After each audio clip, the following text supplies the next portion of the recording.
मैं आपके छेड़ने की स्थिति को अवश्य आपकी इस मजबूरी को जान सकता हूं, जिसके बारे में एक छोटी सी कहावत है कि चोर की दाढ़ी में तिनका। देश के अंदर दो नमूने हैं, एक दिल्ली में और एक लखनऊ में बैठते हैं। जब देश में कोई चर्चा होती है तो तुरंत वह देश छोड़ करके भाग जाते हैं। अध्यक्ष जी, प्रश्न क्या है और मुद्दे क्या उठाए जा रहे हैं? मुझे लगता है कि माननीय सदस्य को पूरा अध्ययन करके आना चाहिए, सदन की गरिमा का ध्यान भी रखना चाहिए। लेकिन मुझे इसलिए भी खड़ा होना पड़ा है क्योंकि नेता विरोधी पक्ष ने सदन की कार्रवाई प्रारंभ होते ही इस मुद्दे को उठाया और आपने भी उसको छेड़ा है। लेकिन मैं आपके छेड़ने की स्थिति को अवश्य आपकी इस मजबूरी को जान सकता हूं, जिसके बारे में एक छोटी सी कहावत है कि चोर की दाढ़ी में तिनका।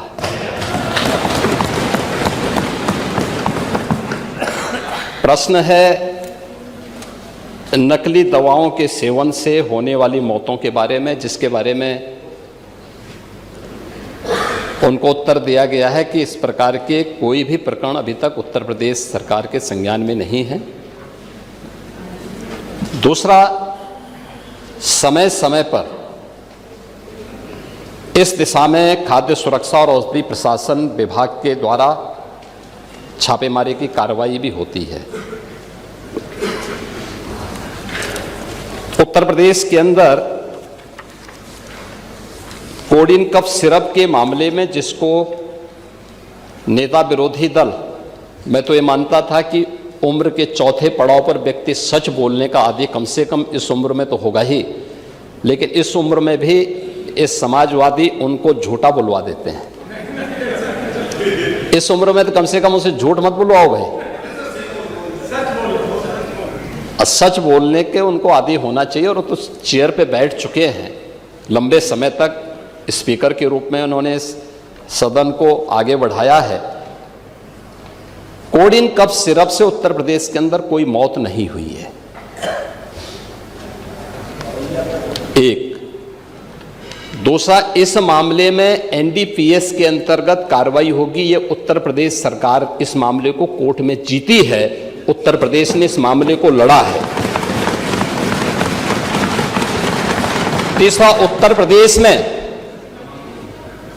इसका जो सबसे बड़ा होलसेलर, जो बड़े होलसेलर हैं, जिसको सबसे पहले एसटीएफ ने पकड़ा था 2016 में, उसको लाइसेंस समाजवादी पार्टी ने जारी किया था। जो फोटो रिलीज हो रही है, देश के अंदर दो नमूने हैं, एक दिल्ली में और एक लखनऊ में बैठते हैं। जब देश में कोई चर्चा होती है तो तुरंत वह देश छोड़ करके भाग जाते हैं। और मुझे लगता है कि यही आपके बबुआ के साथ भी हो रहा होगा।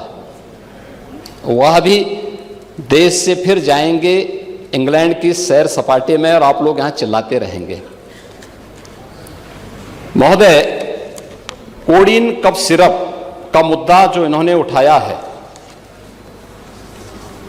मुद्दा था नकली दवाओं के सेवन के कारण होने वाली मौतों का। और उसके बारे में हमने पहले ही बताया है कि नकली दवा के कारण होने वाली मौत के प्रकरण की कोई भी बात अभी तक शासन के संज्ञान में नहीं आई है। और समय समय पर एफएसडीए विभाग इसको लेकर के छापेमारी करती है, कार्रवाई करती है। कंपनियों में भी इस प्रकार की कार्रवाई होती है। यूपी के अंदर कोडिन कफ सिरप, इसके केवल स्टॉकिस्ट हैं, होलसेलर हैं, इसका यहां पे प्रोडक्शन नहीं होता है।